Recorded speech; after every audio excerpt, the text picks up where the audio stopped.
Comenzó a enseñarnos una nueva serie, ¿verdad? ¿Cuántos han estado aquí escuchando? Qué bueno. La serie se llama Conociendo a Dios, ¿verdad? Bueno, usted sabe que... ¿Cuántos saben que para conocer a Dios hay que estudiar la Biblia? ¿Todos saben eso? Y una de tantas cosas que aprendemos en la Biblia, conociendo a Dios, conociendo el corazón de Dios, es la forma de ver de Dios, la perspectiva de Dios. Mire, la palabra perspectiva, para ubicarla en el sentido en el que la vamos a aplicar en este tema el día de hoy, significa lo siguiente. La palabra perspectiva significa lo siguiente: es el punto de vista desde el cual se considera o se analiza un asunto. ¿Ha notado usted que cuando hablamos de algún tema en el que hay diferentes puntos de vista, solemos preguntarnos: ¿y tú cómo ves? ¿Le ha sucedido eso? Que estás hablando con alguien y para reconocer la forma en que tú piensas dentro de ese tema te preguntan eso, o tú lo preguntas, ¿verdad? Aún platicando con tu hijo, con tu esposa, le das tu punto de vista y le dices: ¿tú cómo ves? Muy usada esa frase en México, ¿verdad? También. Y mire, lo que tratamos de decir en esa frase, usted me va a confirmar si es cierto o no. Lo que estamos preguntando es: ¿tú qué opinas al respecto? ¿Sí o no? ¿Verdad? ¿Tú qué opinas? ¿Tú cómo ves en esta situación donde tú piensas diferente que yo? Lo que estamos preguntando en realidad es: ¿cuál es tu forma de ver en esta situación? O lo que estamos preguntando también es: ¿tú qué piensas al respecto? Y dependiendo de eso se toman decisiones, ¿sí o no? Sí. Dependiendo de tu forma de ver las cosas, tomas una decisión. Dependiendo de tu forma de ver el pecado, tomas una decisión ante la tentación, ¿sí o no? Cuando dos formas de pensar o dos formas de ver las cosas se contraponen una a la otra, es decir, no se quedan de acuerdo, se necesita un punto de referencia más alto que ambas formas de pensar, en el que dichas opiniones puedan reposar y se logre un acuerdo. ¿Sí o no? Sí, ¿verdad? Mire, por ejemplo, tal es el caso de una ley, por ejemplo, en lo penal. Yo escuché y vi una película de un caso verídico en Estados Unidos, y a grandes rasgos, resumiendo la historia, se refiere a esto. Es una historia en donde un hombre en un pequeño pueblo, al enterarse que su pequeña hija de 14 años fue violada por unos maleantes cuando la niña iba camino a su casa de la escuela, habiendo ya tomado la policía el asunto en sus manos, este hombre, sediento de venganza, busca su propia forma de hacer justicia. Y en la primera oportunidad en la que descubre quiénes fueron las personas que abusaron de su pequeña y encuentra a estos violadores, los asesina con un arma de fuego. Obviamente el hombre entra a un juicio, ¿verdad? Es apresado también, es aprehendido, es arrestado, y él entra a un juzgado. Hay quienes saben y aplican la ley sobre el padre de la niña, condenándolo a prisión por haber matado a los violadores. Los parientes de los violadores tienen sus propios abogados, ¿no? Y van a abogar para que el padre de la niña reciba su castigo por haber hecho justicia por su propia mano. Y ellos quieren condenarlo a prisión por haber matado a los violadores. Pero también hay quienes se ponen del lado del papá de la niña, ¿sí o no? Ya veo cabezas aquí. Sí, esa es tu forma de ver. ¿Verdad que tenemos diferente forma de ver? También hay quienes se ponen del lado del papá de la niña, afirmando que lo que este hombre hizo fue lo justo y lo correcto. ¿Tú cómo ves? ¿Tú de cuál lado te pondrías? No me diga de cuál, ni mueva la cabeza, ni le diga al que está a su lado. Nada más piense la aplicación que le vamos a dar a la forma de ver. Y le quiero hablar de la forma de ver de Dios, de la perspectiva de Dios. El punto que Dios toma para analizar un asunto y tomar una decisión. ¿Qué pasó? No le voy a decir, usted busque la película después. No es nuestro asunto ahorita. Cuando hablamos de una forma de ver, hablamos de una forma de pensar, y en la forma en que vemos las cosas, de esa forma es nuestro caminar. Porque ¿cuál es su pensamiento del hombre? ¿Qué dice el proverbio? Tal es él, ¿verdad? ¿Cuál es su pensamiento? Tal es él, dice el proverbio 23:7. Hay un salmo que dice: cuán grandes son tus obras, oh Jehová, muy profundos tus pensamientos. El hombre necio no sabe, y el insensato no lo entiende. Fíjese, note usted cómo el salmista hace una comparación muy especial. ¿En qué está haciendo la comparación? Exalta las grandes obras de Dios, señalando que son producto de sus profundos pensamientos. Dios piensa en grande, Dios piensa bien, Dios piensa en santidad. Párese en un paisaje, párese frente a las cataratas del Niágara, párese aquí frente a las montañas esas de Tapalpa, ahorita que están bien verdes, y diga: ¿cómo piensa Dios? Porque esas son sus obras, ¿no? Fíjese cómo compara el salmista: tus obras son grandes, Señor, porque tus pensamientos son profundos. En Isaías 55 dice: porque mis pensamientos, le dice al hombre, no son vuestros pensamientos. ¿Lo ha leído? ¿Se acordó de esta escritura? Mis pensamientos no son vuestros pensamientos, nos dice a nosotros, ni vuestros caminos, que significa manera de conducirse. No son tus caminos, no, mi manera de conducirme, de accionar, mi manera de proceder no es como tú la tienes. Es la palabra derek en hebreo, caminos aquí, que significa modo de acción, significa conducta. Tu conducta no es como la mía, dice Dios. Y continúa diciendo Isaías 55 en el verso 9: como son más altos los cielos que la tierra, esa comparativa, así son mis caminos, así es mi conducta, así es mi forma de ver, mucho más alta que la tuya.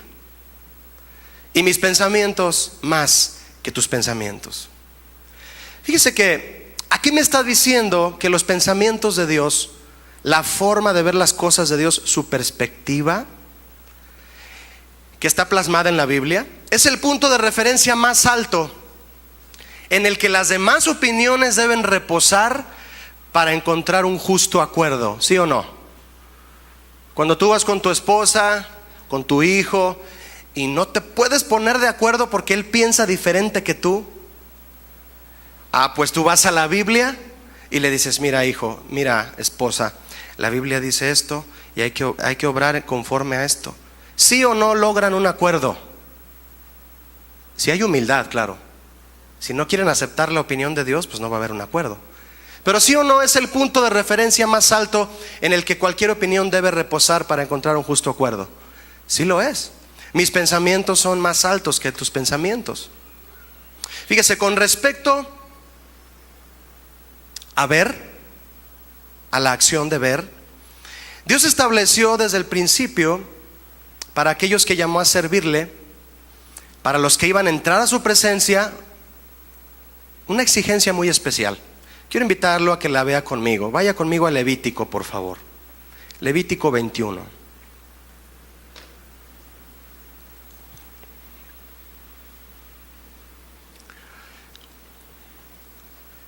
Dice Levítico 21:16: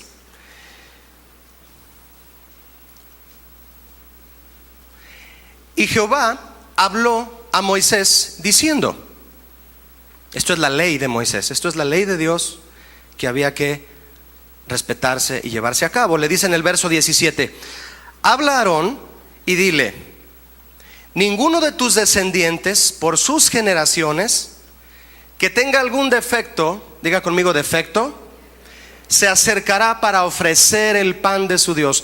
Cuando usted lea la Biblia, hermano, nunca subestime ninguna palabra en la Biblia, ¿ok? Nunca subestime ni un verbo, ni un artículo, nada. Todo tiene un significado profundo, ¿de acuerdo? Fíjese lo que estamos leyendo.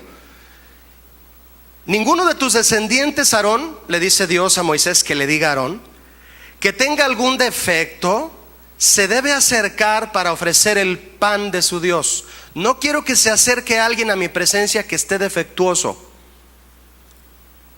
Fíjese usted, de manera espiritual, los cristianos de hoy, ¿cuántos son cristianos de hoy? Muy bien, los que no levantaron la mano, espero que se conviertan al final. Los cristianos de hoy somos parte de la generación sacerdotal que Dios comenzó en Aarón. Si usted quiere saber más al respecto, bueno, hay que venir al Instituto Bíblico, ¿de acuerdo? Y esto nos es confirmado en un llamamiento que Dios nos hace en Primera de Pedro 2:9, donde nos dice a todos nosotros, aún gentiles, nos dice, vosotros sois linaje escogido y real, ¿qué? Sacerdocio. Somos ministros en la presencia de Dios. Eso es un sacerdote, un servidor en la presencia de Dios, un mediador. Aarón fue la persona en quien Dios comenzó la generación de sacerdotes, y le dice a Aarón, a partir de ti, Aarón, quiero decirte que a partir de ti, de tus hijos y de tu descendencia, no quiero que ninguno de mis sacerdotes se acerque al santuario con un defecto. ¿Qué clase de defectos se refiere Dios? La palabra defecto significa lesión física. Dios está hablando de lesiones físicas que son sombra y figura de lo que nosotros aprendemos hoy en lo espiritual. Estas demandas de Dios, que eran meramente en el área física, nos enseñan a nosotros una lección espiritual. Vea por favor el verso 18, si es tan amable, para referirnos al primer defecto que Dios exigía que no tuvieran sus siervos. Vamos a leer solamente el primer defecto. Dice el verso 18 de Levítico 21, porque ningún varón en el cual haya ¿qué? Defecto, lesión física, ¿verdad? Se acercará. Dígame nada más el primer defecto. ¿Varón qué? Ciego. Varón que no ve. ¿Estamos bien? No ve. Y continúa Dios mencionando a Moisés los defectos que no deben tener sus siervos para entrar a su presencia. No deben de entrar sacerdotes cojos, mutilados, sobrados, enanos, con quebradura de mano y de pie, con disfuncionalidad en sus aparatos reproductores. No deben de entrar, no los quiero en mi presencia, Dios quería sacerdotes perfectos. ¿Sí? ¿Vamos bien? Dios dijo, no quiero sacerdotes ciegos en mi presencia. Y esta demanda de Dios de no permitir la ceguera en su presencia, Él la pone hoy delante de nosotros, que hemos sido llamados por Él, para aplicarla a nuestras vidas de manera espiritual. Fíjese, le voy a hacer una afirmación y una pregunta en relación a los defectos que Dios no permite en su presencia. Si Dios dijo, no quiero ciegos en mi presencia, ¿qué sucede si alguien con este defecto se acerca para ofrecer el pan de su Dios? ¿Quiere ver qué pasa? Verso 23. Algo muy grave para Dios. Pero no se acercará tras el velo, es decir, donde está el arca del pacto, ni se acercará al altar tampoco, por cuanto hay defecto en él. Tercera vez que se menciona defecto. Para que no, ¿qué? Dígame, hermano, profane mi santuario. Porque yo, Jehová, soy el que los santifico. Ellos no se santifican a sí mismos. Y dice el verso 24, y Moisés habló esto a Aarón, al padre del sacerdocio, y a sus hijos y a todos los hijos de Israel. Fíjese, ¿quiénes deben de enterarse lo que profana el santuario de Dios? Se debe de enterar Aarón, sus hijos e Israel. Se debe de enterar el pastor, el liderazgo y la iglesia. lo que profana el santuario de Dios. Todos lo debemos saber. ¿De acuerdo? Tú debes saberlo, yo debo saberlo, todos debemos saber lo que profana el santuario de Dios para no entrar de manera atrevida. El hecho de que un sacerdote ciego entre en el santuario de Dios, para Dios es una profanación de su santuario. Profanar significa perforar. Dios pone una pared y te dice: de aquí no debes pasar si estás ciego. Y tú, como quieres entrar a fuerzas con tu propia forma de pensar, con tu propia forma de ver, agarras un taladro y tumbas parte de la pared para meterte. ¿Qué estás haciendo? Profanando el lugar. Algo que Dios dijo: hasta ahí te permito. Tú lo quieres derribar y decir: no, yo entro. ¿Está bien eso? No está bien, porque profanar es perforar, es romper. Y tiene una connotación, la palabra halal, que es en hebreo profanar, significa entrar como usando una cuña para abrir. O sea, querer entrar a fuerzas. Eso me da a entender hacer las fuerzas a mi forma de ver, hacer las cosas a mi forma de ver a fuerzas, no como Dios dice. ¿Puede usted imaginar lo terrible que es para una niña o una joven adolescente virgen, al igual que para sus padres que la han cuidado con amor? ¿Puede usted imaginar lo terrible que es el hecho de que un día ella sea profanada? ¿Sabe que esto es un símbolo espiritual de lo que Dios se refiere en las cosas santas? La palabra santo significa apartado, algo que Dios puso en la mujer para que sea descubierto en el tiempo del matrimonio. ¿Qué tan grave será para Dios que alguien profane la santidad de su palabra? Si es así de grave para un papá que irrumpan la santidad de su nena, ¿qué tan grave será para Dios que profanen su palabra? Ningún sacerdote ciego se acercará para ofrecer el pan de su Dios. ¿Qué es el pan de su Dios? Es la palabra de Dios. Es decir, alguien que no tiene visión espiritual y perspectiva de Dios para interpretar los mandamientos bíblicos, los va a tergiversar y manipular, y eso es profanar el santuario de Dios.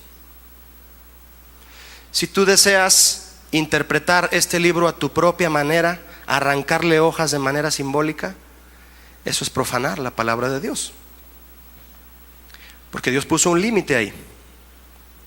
Fíjese, respecto a la ceguera, le quiero preguntar: ¿usted cree que Dios estaba discriminando a los hombres ciegos? ¿Usted cree? No. Cuando dijo que no estaban calificados para servir en el santuario, ¿los estaba discriminando? No. Dios no lo hizo para insultarlos. Más bien tenía que ver con el hecho de que el sacerdote debía concordar lo más posible con el Dios perfecto al que servía. Yo soy santo, tú debes ser santo. Y ser santos en toda nuestra manera de vivir es una petición de parte de Dios en el Nuevo Testamento también. Esta perfección que Dios busca se cumplió en los sacerdotes hasta que Jesucristo vino. Solamente hasta que Cristo vino. En Colosenses 2:9 dice que en Jesucristo habita la plenitud de la deidad. ¿Qué es plenitud de la deidad, mis hermanos?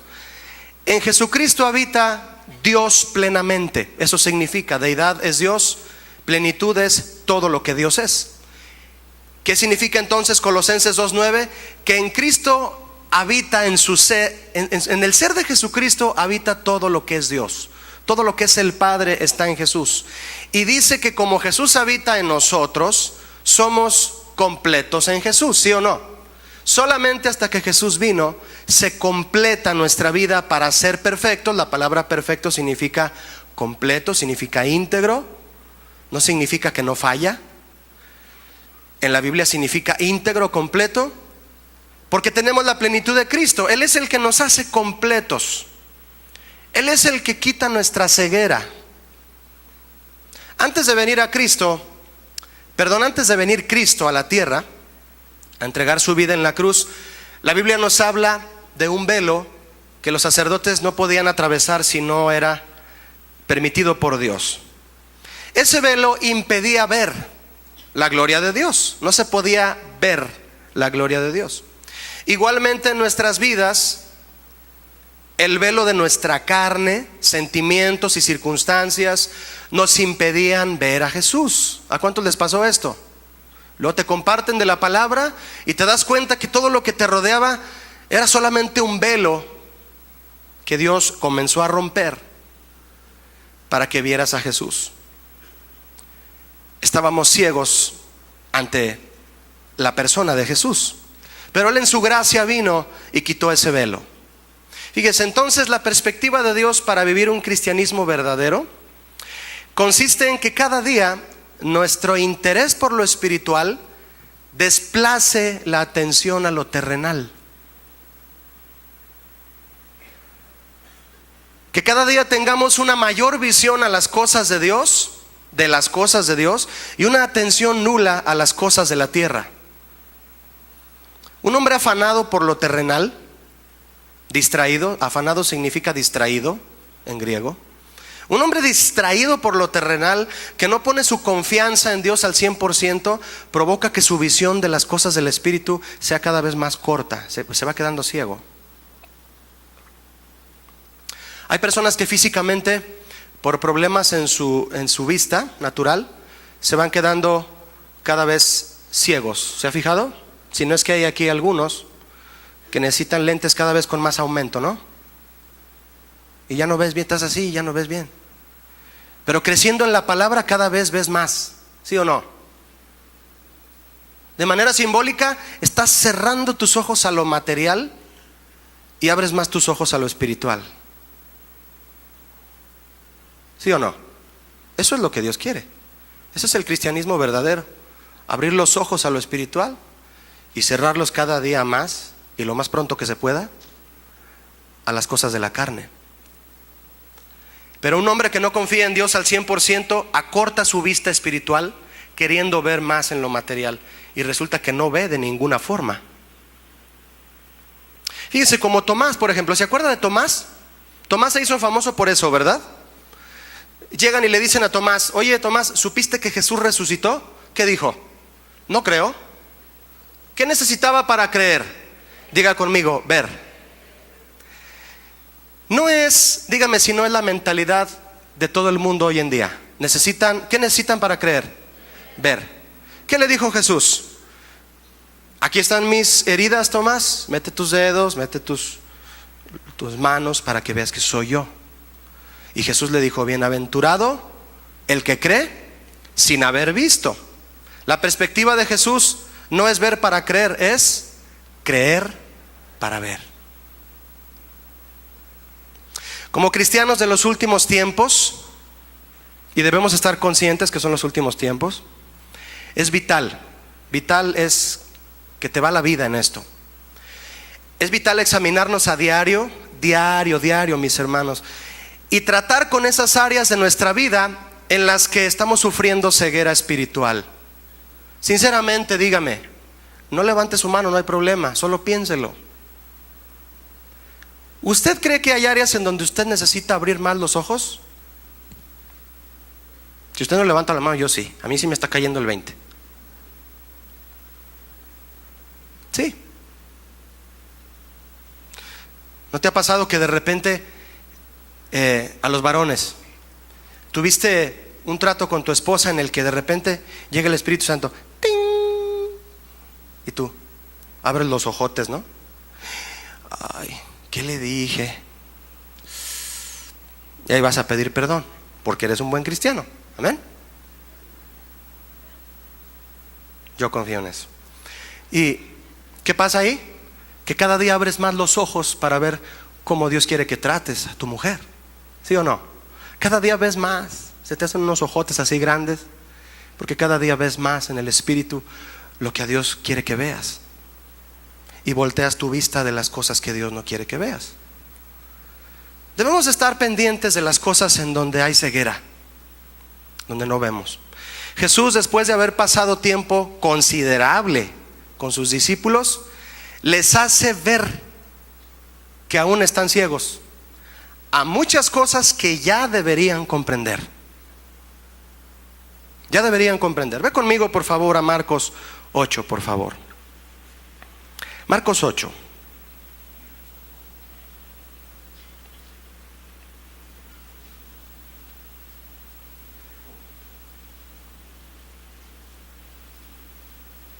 Esta es una experiencia en donde se reúne Jesús con sus discípulos y mire lo que sucede.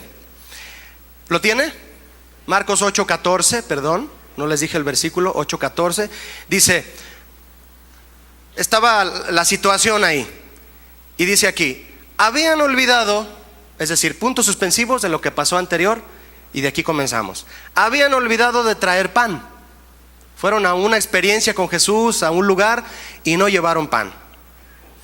Y no tenían sino un pan consigo en la barca. ¿Y cuántos eran? Si Judas iba, eran 13, ¿no? Con Jesús. Y el verso 15 dice, y él les mandó diciendo, o sea, les dijo, hey, volteen para acá, les voy a decir algo. Y voltean todos y les dice Jesús, miren, guardaos de la levadura de los fariseos y de la levadura de Herodes. Jesús, al ver que salió el tema del pan, ellos comenzaron a hablar del pan, ¿sí o no? Pero porque se les olvidó el pan. ¿Quién trajo el pan? ¿Tú, Santiago? No, le encargué a Mateo que se lo trajera, no lo echó en la barca. Ay, no tenemos pan. Y ahí están afanados porque no había pan. Y Jesús, oyendo hablar del tema del pan, dijo, quiero decirles algo. Guárdense de la levadura de los fariseos y de la levadura de Herodes. Fíjese, aprovechó el tema del pan para darles una lección, ¿verdad?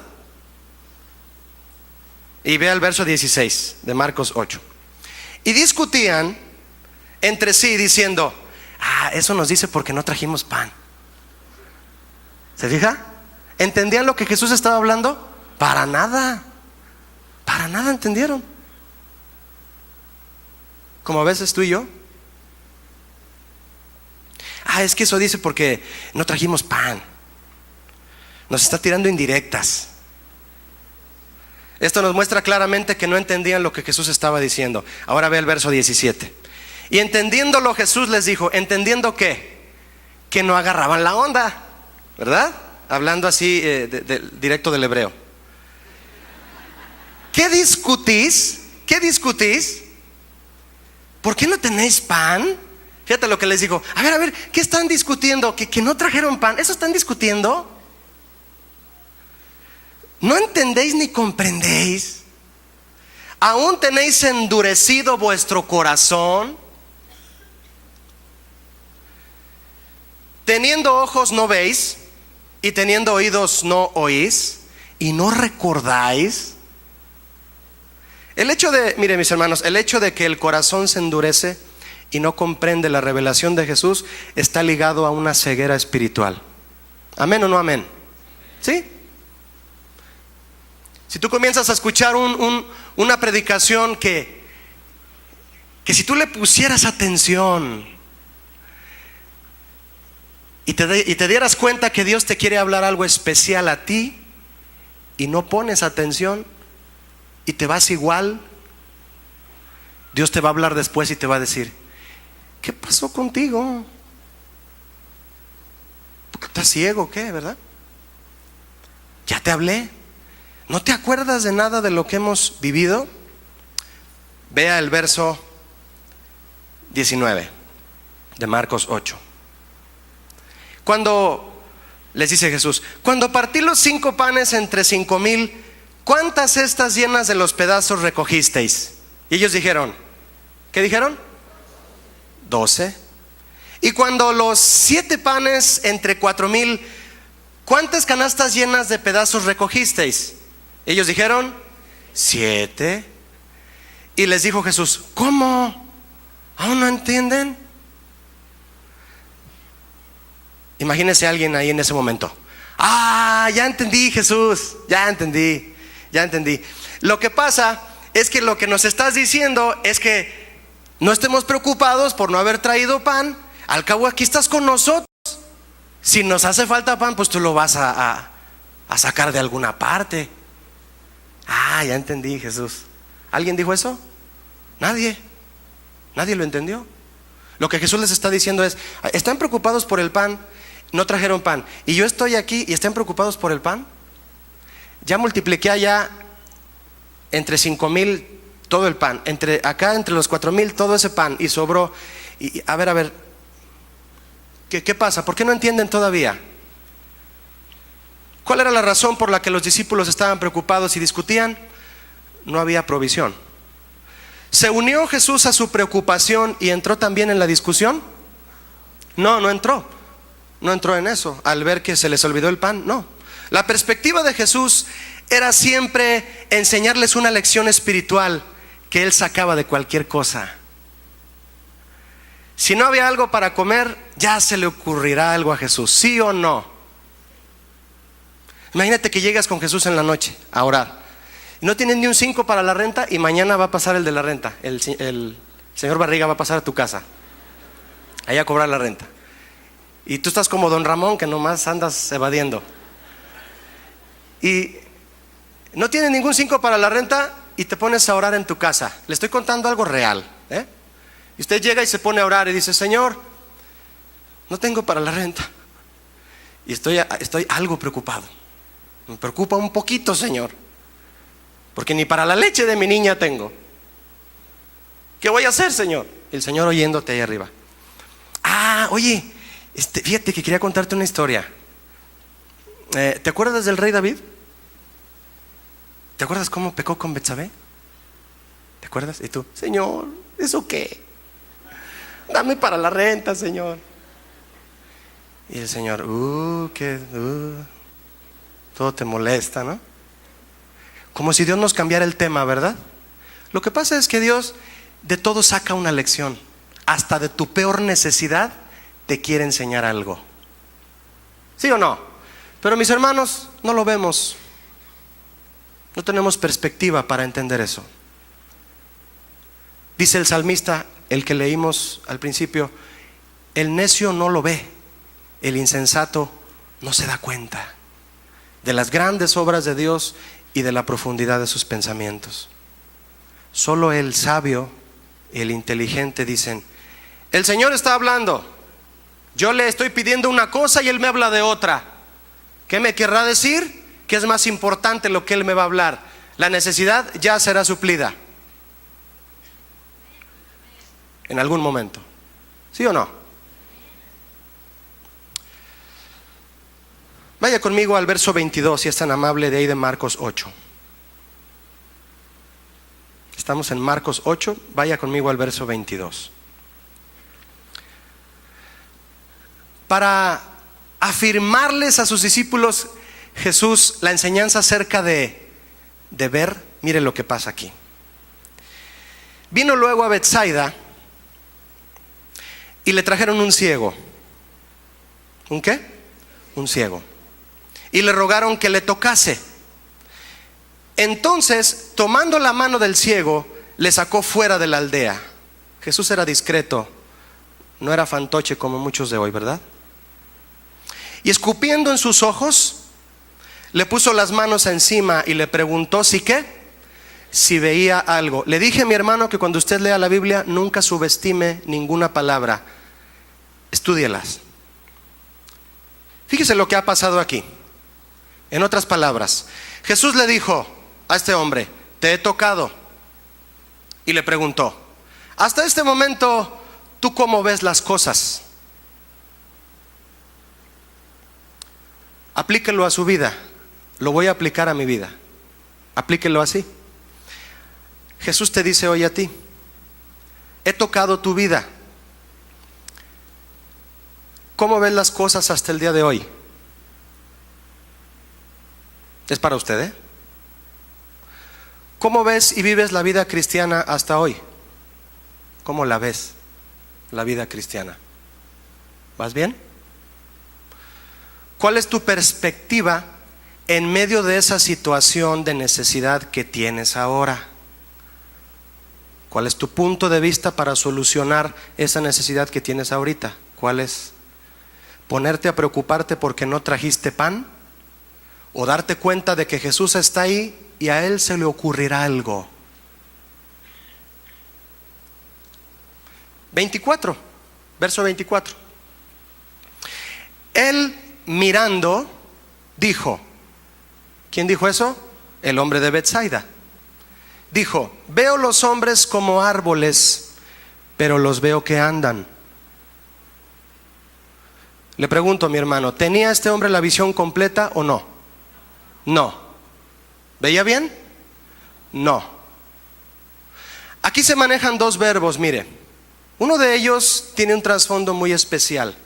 La palabra ver en el versículo 23, donde de Jesús le dice que si veía algo, la palabra ver significa ver en griego, no tiene otra connotación. Es la palabra blepo. Pero la palabra mirando, cuando dice que el hombre de Betsaida mirando dijo, veo a los hombres como árboles, la palabra mirando significa anablepo y significa levantar los ojos. Él levantó los ojos. Jesús le dijo, ¿ves algo? Y él levantando los ojos también significa recuperar la vista. Eso significa anablepo, que es mirando aquí. Este hombre recuperó la vista aunque no tenía la visión completa. Debemos pedir a Dios que abra nuestros ojos aun cuando creemos que ya lo vemos todo. ¿Sí está conmigo de acuerdo o no? Señor, hay cosas que me parece que todavía no las veo bien. Por favor, dame la vista. Si no, ¿para qué cantamos ese canto que dice, abre mis ojos, oh Cristo? ¿Para qué lo cantamos si ya vemos? ¿Verdad? Es una petición en el espíritu. Y esa canción, como viene del inglés, la letra original dice, abre los ojos de mi corazón.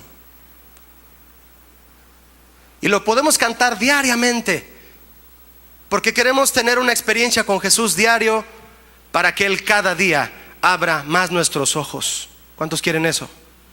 ¿Cuántos creen que ya lo ven todo? Yo no, mi hermano. No cierre su Biblia de ahí de Marcos. Le voy a hacer un paréntesis de Proverbios 3:5 para los que anotan. Proverbios 3:5, bueno, qué bien que quiera leerlo conmigo, pero lo quiero leer rápido. Dice, fíate de Jehová de todo tu corazón y no te apoyes en tu propia prudencia. Debemos pedir a Dios que nos dé la vista espiritual aun cuando creemos que ya vemos. Por ejemplo, los que están dormidos ahorita pues no ven nada, ¿verdad? Ya despertaron, ya con eso que dije ya despertaron. Dice el Proverbios 3:5, fíate de Jehová de todo tu corazón y no te apoyes en tu propia prudencia. Es decir, reconócelo en todos tus caminos, dice el Proverbios 3:6, y Él enderezará tus veredas. Fíjese, mi hermano, lo que está diciendo el Señor aquí a nosotros es, ante tu propio modo de proceder, reconoce el modo de proceder de Dios. Amén. Señor, ¿cómo harías tú las cosas? Eso es una oración cristiana. Yo quiero hacerlas como tú las harías. ¿Cómo tratarías tú a mi mujer si fuera tu esposa, Señor? Él te va a decir cómo. El verso 7 de Proverbios 3 está muy interesante también. Dice, no seas sabio en tu propia opinión. Teme a Jehová y apártate del mal. ¿Sabe qué significa opinión aquí en hebreo? Es la palabra ayin, A-Y-I-N, y significa vista, ojos. En otras palabras dice, no seas sabio en tu propia manera de ver. ¿Se da cuenta que podemos caer en el riesgo de, a nuestra propia manera de ver, creer que lo sabemos todo? ¿Le ha pasado a alguien aquí? A mí sí.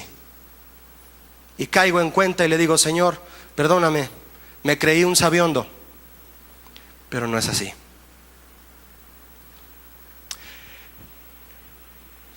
No seas sabio en tu propia manera de ver. Regresando al hombre de Betsaida en el verso, en el último verso que vimos fíjese, Jesús sabía perfectamente, voy a retomarlo y le voy a preguntar, Jesús sabía perfectamente que este hombre iba a necesitar una vez más el toque de su mano, pero esto sirvió de prueba para aquel hombre, y a nosotros nos da una gran lección de lo que significa ver en realidad en el Espíritu. Vea conmigo el verso 25, si es tan amable, de Marcos 8, Marcos 8, 25, donde tenía su Biblia abierta. Dice, luego le puso, diga conmigo, otra vez. Hoy usted vino a la iglesia otra vez, ¿sí? Le puso otra vez las manos sobre los ojos y le hizo que ¿qué? Que mirase, y fue restablecido y vio de lejos y claramente a todos. La palabra vio, mis hermanos, en este pasaje del verso 25, no es blepo ni anablepo, es la palabra emblepo, y significa observar fijamente, significa discernir claramente. Primero el hombre levantó los ojos, que era anablepo, y ahora discierne claramente. Si tú crees que has levantado tus ojos ante las situaciones que están frente a ti, Dios quiere que disciernas claramente. Jesús pudo haber devuelto la visión a este hombre desde la primera vez que lo tocó, ¿sí o no? ¿Jesús puede o no? Sí. ¿Por qué lo hizo hasta la segunda? ¿Por qué? Tal vez nosotros queremos que así sea. Mire, le decimos a Dios, Señor, porque el que es cristiano y está arrepentido a veces de las fallas, le dice, Señor, ya ábreme los ojos, Señor, ¿verdad? Cuando te duele un error que cometes, dices, ay, Señor, ¿por qué la riego tan feo? Ya quiero ver bien, Señor. Es como la persona que no tiene bien su vista natural y se tropieza y dice, estos lentes que no me dejan ver, ¿verdad? Quisiera ver bien. En lo espiritual eso sucede en los que tienen un clamor sincero por ver bien cada día más. Pero hay una gran lección que Jesús nos quiere enseñar. Diga conmigo, cada día que voy a mi casa, que voy a la iglesia, hay una lección. Cada día es una oportunidad que Jesús pone mis manos en mis ojos otra vez y me lleva más y cada día más a su madurez en el Espíritu. Aquel hombre pudo haber dicho, vamos a decirle Betsaido para ubicarlo, ¿sale? Betsaido.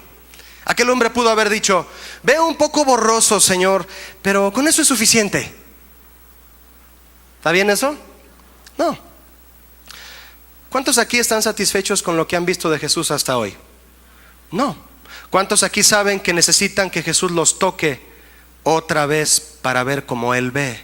Todos lo sabemos. Jesús pudo haber dicho a este hombre también, si ves a los hombres como árboles, con eso tienes. ¿Lo hizo así? No, se quedó ahí parado, sabía que no veía bien. Jesús sabe que yo no veo bien todavía algunas cosas, Jesús sabe que tú no ves bien y está parado ahí esperando que tú le digas, Señor, veo las cosas medio borrosas todavía, tócame.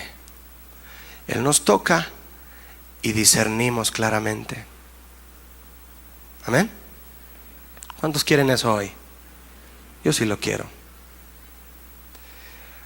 Aquel hombre no se movió de ahí hasta recibir bien la visión total que Jesús quería darle. Y tampoco Jesús se movió de ahí al ver que este hombre tenía hambre de una nueva visión. Debemos perseverar con Jesús hasta que Él nos toque las veces que Él quiera para obtener la vista de manera clara, para no entrar ciegos a su presencia y profanar su santuario.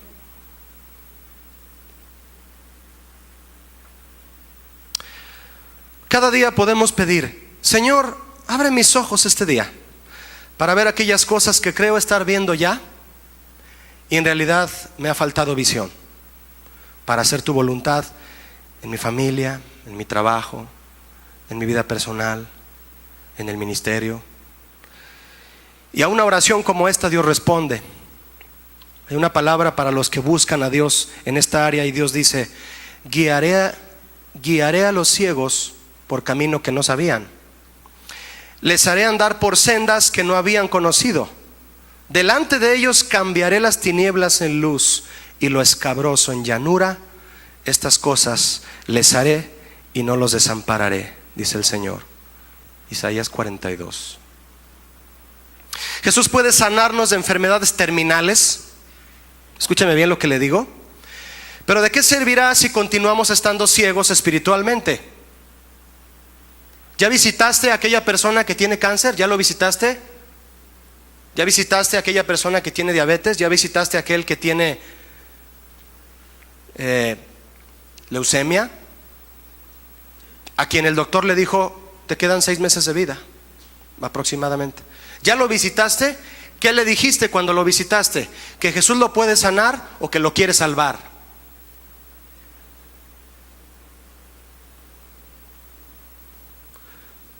Si le dices que lo quiere sanar y lo sana en ese momento, pero no le dices que lo quiere salvar, no tenemos una visión clara de quién es Jesús. Jesús es el Salvador y tiene la característica, por el poder de ser el Hijo de Dios, de sanar a los enfermos. Pero es el Salvador. ¿De qué me sirve ser sanado de una enfermedad terminal si continúo estando ciego espiritualmente? ¿Sí o no? Sí. Y podremos decirle a todo el mundo que Jesús sana, pero no les decimos que Jesús salva y se van al infierno. Todos los hombres que hoy enseñan en la iglesia a buscar a Dios solo para reclamar bienes materiales, lo que infunden a la iglesia es una perspectiva diabólica.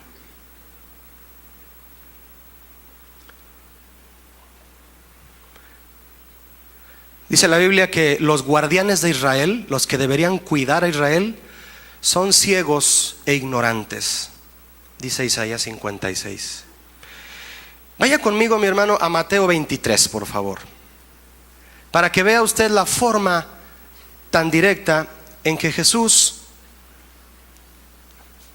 condenó la ceguera en el caso de los fariseos. Mateo 23, 26 dice, ¿lo tiene? Diga conmigo las 2 primeras palabras: fariseo ciego. Limpia primero lo de dentro del vaso y del plato, para que también lo de fuera sea limpio. ¿Es una lección profunda esa, sí o no? Sí. Lavan el plato por fuera y vuelven a comer en ese plato. No. Hay que lavar el plato por dentro.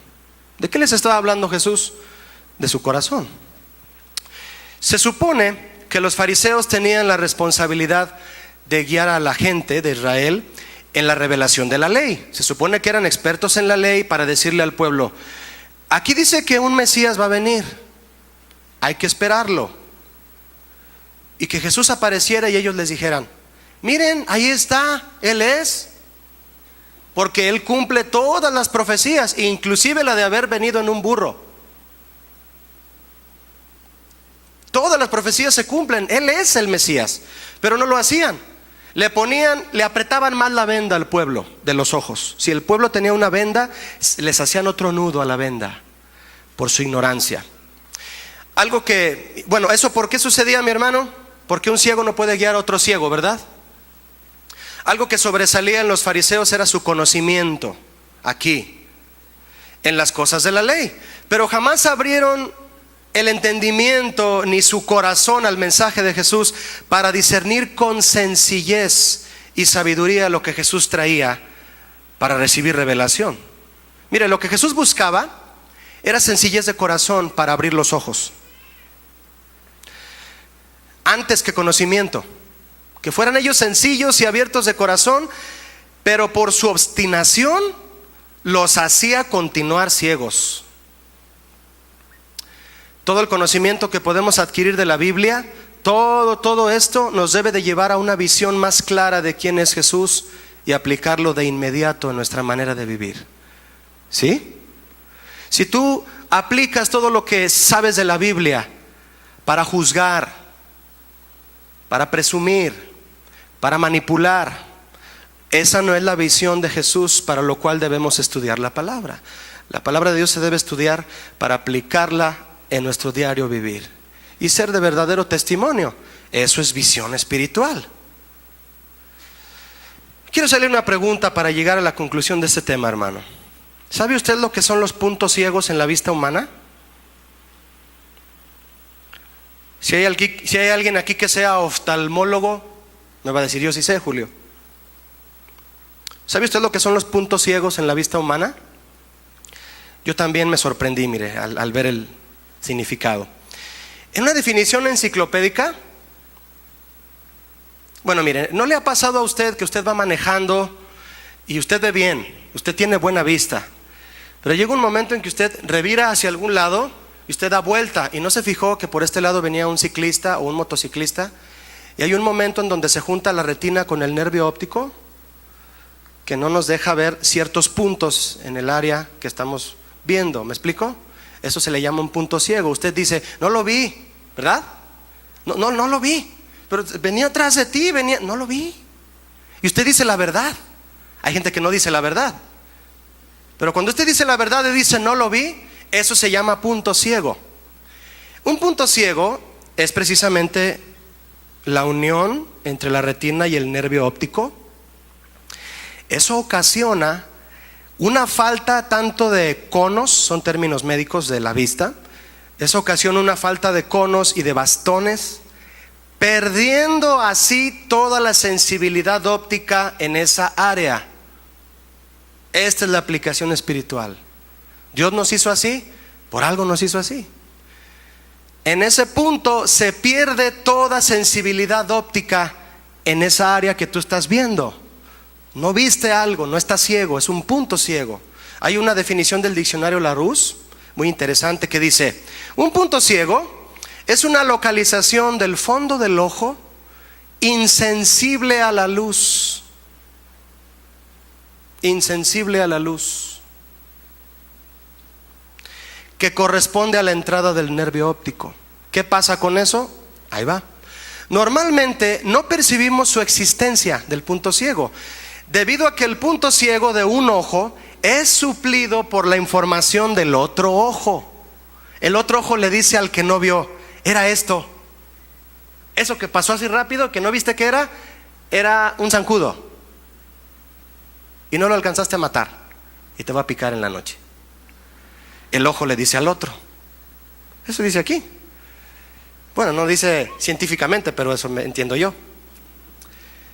También es difícil percibirlo, el punto ciego, con un solo ojo, ya que ante la falta de información visual en la zona del punto ciego, el cerebro recrea, fíjese esto, hermano, el cerebro recrea virtualmente y rellena esa pequeña área en relación al entorno visual que lo rodea. Fíjese lo que pasa en un punto ciego de nuestra vista.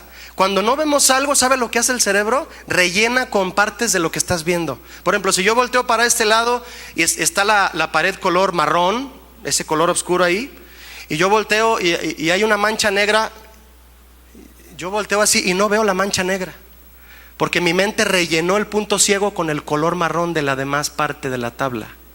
¿Me expliqué? Fíjese, cuando hay puntos ciegos en nuestra vista espiritual, cosas que no vemos, que están mal, nuestro razonamiento rellena ese punto ciego con nuestra propia manera de pensar, y seguimos con el punto ciego. ¿Me expliqué o no? En esas áreas donde no vemos, repito, nuestra mente se encarga de rellenar conforme al entorno que nos rodea, conforme a las circunstancias que están a nuestro alrededor. Debemos dejar que los puntos ciegos de nuestra visión espiritual sean rellenados por los principios de la palabra de Dios y no por nuestra manera de pensar. ¿Cuántos saben que hay puntos ciegos en nuestro estilo de vida? Sí los hay, mi hermano. Sí los hay. Y hay que pedirle al Señor: Señor, no quiero que mi razonamiento rellene ese punto ciego con lo que yo pienso, lo que hay aquí. Mejor rellénalo con tu palabra para ver qué es lo que realmente es y está ahí. Jesús trajo una nueva forma de ver basada en su gracia a los fariseos, que solamente basaban su forma de ver en la ley. Y trajo ciertas maneras de pensar. Mire, vamos a verlas, como dice el pensador aquel, vamos a verlas de volada. ¿Sale? Mateo 5:21 dice: Jesús y la ira. Le voy a invitar a que haga algo por esta ocasión. Escúcheme sin abrir su Biblia, para poner toda la atención, ¿de acuerdo? Yo voy a leer, usted escucha, anote si quiere leerlo después. Le voy a decir la cita. Mateo 5:21, Jesús y la ira. Oísteis que fue dicho a los antiguos: no matarás, y cualquiera que matare será culpable de juicio. Pero yo os digo, ¿qué es pero yo os digo? Pero yo pienso así, como ven. Yo tengo esta perspectiva diferente. ¿Y saben cuál es? Que cualquiera que se enoje contra su hermano será culpable de juicio. No que lo mates, que te enojes y que le digas necio y que le digas fatuo. Quedarás expuesto al infierno de fuego. Esa es la perspectiva de Jesús ante el enojo hacia alguien. Y los fariseos: ¿qué? No, yo sí me enojo contra él y le digo sus verdades, ¿no lo estoy matando? Pues Jesús dice que sí. Esa es la perspectiva de Jesús, no sé cuál sea la tuya. Jesús y el adulterio. Oísteis que fue dicho: no cometerás adulterio.